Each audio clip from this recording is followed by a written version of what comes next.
아이고 V60 어찌하여 조국에 안 왔던 것이오. 이렇게 물건이 괜찮은데. 안녕하세요. 언더케이지닷컴의 F7칩니다. 오늘은 LG의 마지막 플래그십 스마트폰 V60 ThinQ 간단히 한번 살펴봅시다. 저번 영상에서 말씀드렸지만 이번 기계는 저희 구독자님, 정확히는 GNXY901TW님께서 빌려주셨습니다. 감사드리고요. 자, LG의 마지막 플래그십 스마트폰 디자인부터 먼저 볼게요. 뭐 깔끔합니다. 전면은 그냥 일반적인 스마트폰처럼 생겼고 뒷면도 뭐 이렇게 갤럭시 S10 5G랑 비슷하다는 의견들이 있는데 흔한 디자인 큐기는 한데 시기가 비슷해서 뭐 좀 그래 보일 수도 있겠다 싶기는 해요. 뭐 개인적으로는 깔끔한 디자인이라고 생각합니다. 오히려 그거보다는 배터리도 크고 밀스펙 인증에 IP68 방수 방진까지 들어가 있다고 하더라도 213g으로 무겁다는 거 정도가 더 신경 쓰여요. 디스플레이는 6.8인치의 FHD 플러스 OLED 패널이고요. 이 위쪽에 물방울 노치가 들어가 있는 뭐 조금은 올드하다고 할 수도 있는 방식이에요. 120Hz 같은 건 지원 안 되지만 화면도 충분히 밝고 균일도도 좋고 색깔 모드, 특히나 사용자 설정에서 색 온도, RGB는 물론 채도, 색조, 선명도까지 디테일하게 조정할 수 있어서 마음에 들고요. 다만 HDR10은 지원하지만 다른 LG 기기들처럼 넷플릭스 인증을 안 받아놔서 넷플릭스에서 HDR10 감상은 불가능합니다. 사실 V60 의 가장 큰 특징이라면은 듀얼 스크린이라고 해야 될 텐데 제가 듀얼 스크린이 없어가지고 그건 못 써봤지만 뭐 전작의 요거는 V60S용인데 전작의 듀얼 스크린과 활용도 면에서 큰 차이는 없을 거예요. 사실 저는 활용도에 비해서 지나치게 크고 무거워지고 평평하게 펴지지 않아서 이용이 불편하기 때문에 듀얼 스크린은 크게 좋아하지는 않습니다. 퍼포먼스는 스냅드래곤 865, 8GB 램, 그리고 128GB 스토리지인데 마이크로 SD 카드로 확장도 되죠. 블루투스 5.1, 와이파이 6 같은 거 당연히 들어가 있고요. 지금 업데이트가 돼가지고 안드로이드 11 기반의 최신 LG 인터페이스까지 들어가 있어요. 뭐 국내에서도 안드로이드 11은 벨벳에 들어가 있기 때문에 보셨겠지만 사실 뭐 큰 차이는 없습니다. 더 옛날 LG 인터페이스보다는 원 UI를 보고 많이 참고를 한 건지 쓰기 훨씬 편해졌는데 뭐 지금 시점에서는 조금 촌스럽다는 느낌이 들기도 하거니와 요런 애니메이션 같은 것까지 원 UI를 그대로 가져올 필요가 있었나 하는 아쉬움이 있습니다. 뭐 아주 이쁘지도 않지만 아주 못생기지도 않았고 아주 편리하지도 않지만 아주 불편하지도 않고 순정 안드로이드에 들어있는 것처럼 이렇게 전원 버튼 길게 누르면 IoT 기계들 구글 홈이나 뭐 샤오미 미 홈이나 아니면 LG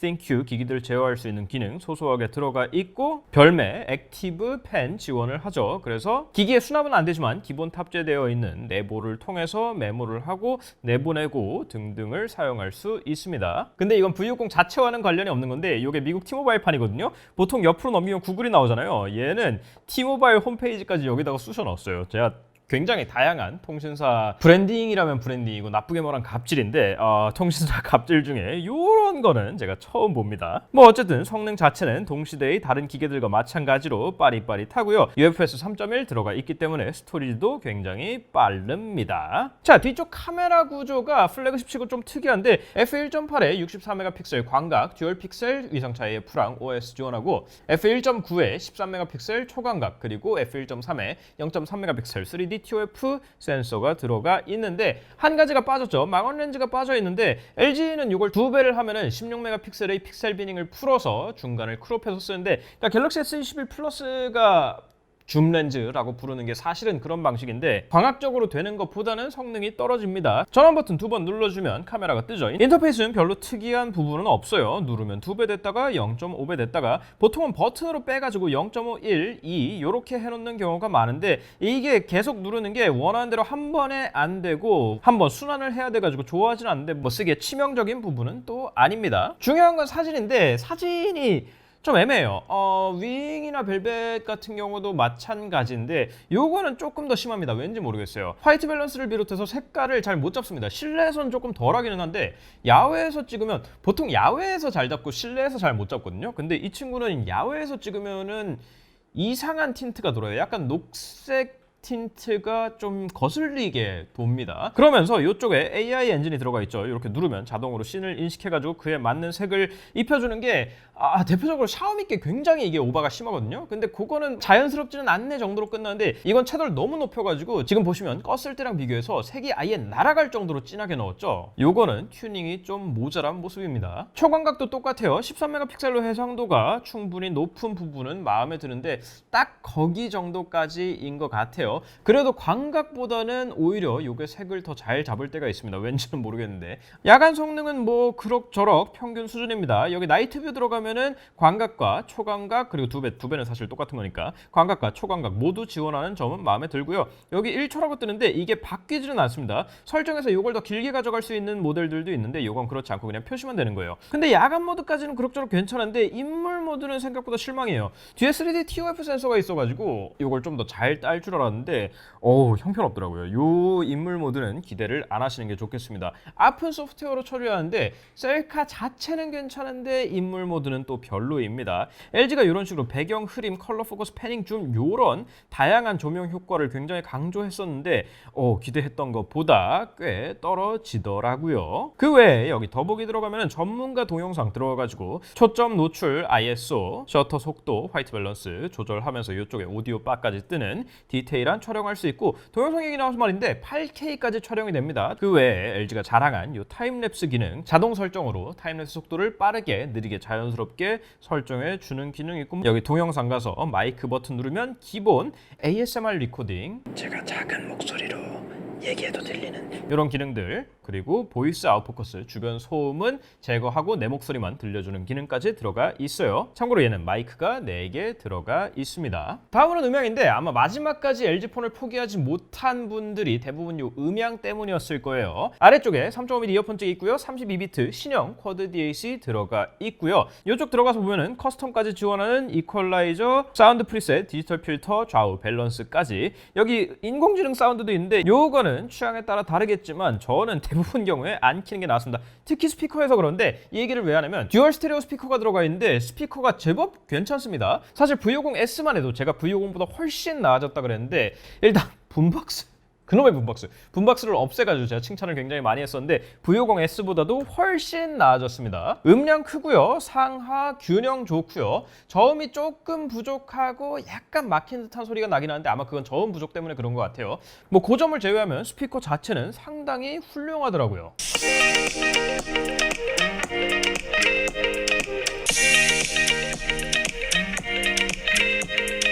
마지막으로 배터리인데 5000mAh 셀이 들어가 있죠. 요거 용량대로 오래 갑니다. 전선에 등록을 못해서 5G가 아니라 4G로 썼는데 대략 10시간 정도의 화면 켜짐 시간이 나옵니다. 플래그십, 이 정도 사양의 플래그십에서 10시간 화면 켜짐 시간 나오는 거는 흔한 일이 아니죠. 스냅드래곤 865가 원칩이 아닌 걸 감안해도 5G로 써도 뭐 7시간 반에서 8시간 정도는 충분히 가주지 않을까 싶어요. 다만 충전은 좀 아쉬운 편인데 30분에 47%, 1시간에 79%, 1시간 반에 95%, 1시간 50분에 완충이 됩니다. 당연히 이 배터리 케어 충전 마지막 조금을 사용 패턴에 맞춰가지고 천천히 충전해주는 그 기능은 끈 상태로 시험했습니다. 심지어 무선은 더 느려요. LG 이노텍 리베라로 테스트했는데 30분에 22%, 1시간에 36%, 1시간 반에 50%, 2시간에 64%, 2시간 반에 77%, 3시간에 91%, 3시간 25분이 되어야 완충이 됩니다. 뭐 요거는 더 신형 LG 전용 충전기를 쓰면 빨라질 수도 있기 때문에 그냥 참고만 해주세요. 자, 여기까지 들어주셨으니까 결론인데 다른 마지막 말년의 LG 폰들처럼 기기 자체가 꽤 괜찮아요. 꽤 잘 만들었어요.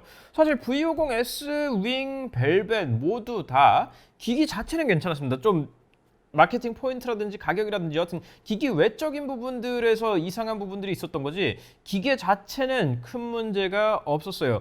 요거는 그런 느낌을 더 강하게 줍니다. 요게 출시 시점에서는 갤럭시 S20 플러스랑 경쟁을 하는 사이즈와 타겟의 제품인데 그거랑 비교했을 때 120Hz 지원이 안 되고 망원 렌즈가 빠져 있고 솔직히 사진 품질은 많이 떨어지기는 합니다. 근데 배터리 더 크고 32비트 쿼드 DAC 있고 듀얼 스크린은 저는 별론데 뭐 여하튼 그건 별매 아이템이니까 기본적으로는 거기서도 매력을 느낄 수 있고 동시기에 경쟁 기기라고 봤을 때 크게 부족하지 않거든요. 뭐 주거니 받거니 장점과 단점이 서로 각각 있습니다. 그래서 물론 합당한 이유가 있었고 내부에서 철저한 분석을 했겠지만 벨벳보다는 저는 이쪽이 더 나은 선택이었을 거라고 봐요. 당연히 벨벳이 사양이 낮은 기기인 만큼 저렴한 걸 많이 팔겠다라는 의도였겠지만 근데 그건 벨벳이 저렴했을 때 얘기고 89만 9천 물론 89만 9천 원을 다준 분들은 별로 없겠지만 89만 9천 원에 그걸 출시할 바에야 이게 미국에서 듀얼 스크린 없이 구매했을 때 799.99불이에요.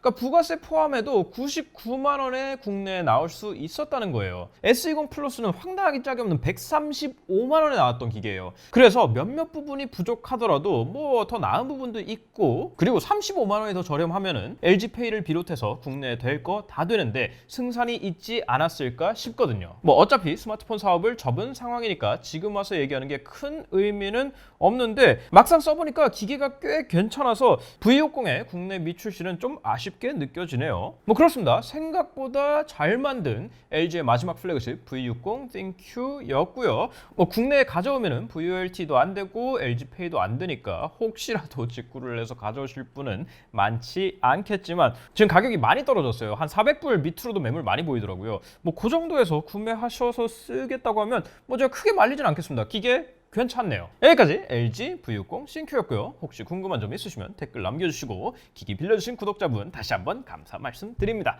저희 인스타그램, 페이스북, 네이버 TV에서 만나는 거 잊지 마시고 저희 언더케이지 샵도 방문 한 번씩 부탁드릴게요. 다음 시간에 또 뵐게요.